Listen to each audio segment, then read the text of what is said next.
Right now at 5:30, the Jeffrey Epstein sex trafficking investigation. It has been one of the most talked about issues in the country over the last year.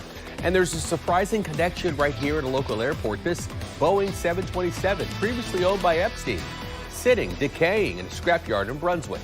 Today, News4Jax was granted permission to tour the plane. According to the Epstein files, the release by the Department of Justice, powerful and well-known people like Bill Clinton and the former Prince Andrew traveled with Epstein on the plane. And according to court documents and testimony, many of Epstein's sexual assault victims also rode on that plane. News4Jax reporter Eric Avanier takes us on a tour of the aircraft that's mentioned in the Epstein files. This Boeing 727 aircraft, which is now sitting in a Southeast Georgia scrapyard, was at one time owned by Jeffrey Epstein. Of course, we know this because of the FAA registry number on the tail that reads November 908 JE. JE stands for Jeffrey Epstein.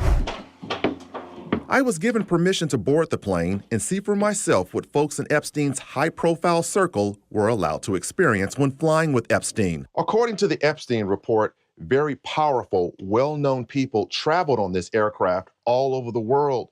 The report also states that many of Epstein's victims were also ferried on this aircraft. Though my brief acquaintance with Epstein ended years before his crimes came to light. According to the Epstein files, former President Bill Clinton rode on this airplane more than once. If this section of the airplane looks familiar, it should, because there is a photo in the Epstein report that shows former President Bill Clinton sitting in one of these chairs while an unidentified female sat in this chair. Also, this chair right here might also look familiar because there is a photo of Epstein sitting in this chair.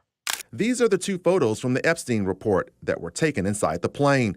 Following a closed-door testimony to Congress about his relationship with Epstein, Clinton released this video statement. I know what I saw, and more importantly, what I didn't see. And I know what I did, and more importantly, what I didn't do.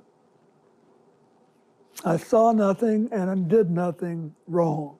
The cockpit is large, with seating for multiple crew members. Behind the cockpit are two sections of the plane that feature an abundance of couches and tables for entertainment. There's also a food galley. Here at the back of the plane, there is a queen-size bed and more seating over here as well. There's also a bathroom with a shower. These items laid out on the bathroom sink have sat here for nearly a decade. According to records, shortly before Epstein was arrested on federal sex crime charges and later died by suicide, he sold the aircraft. At some point, this aircraft will be totally ripped apart. Reporting in Southeast Georgia, Eric Avanier, Channel 4, the local station. According to FlightAware data, Monday, July 11th, 2016 was the last time Jeffrey Epstein's former plane was flown from Palm Beach International Airport to Brunswick Golden Isles Airport. It's been sitting at that airport all this time and has since been stripped of its engines.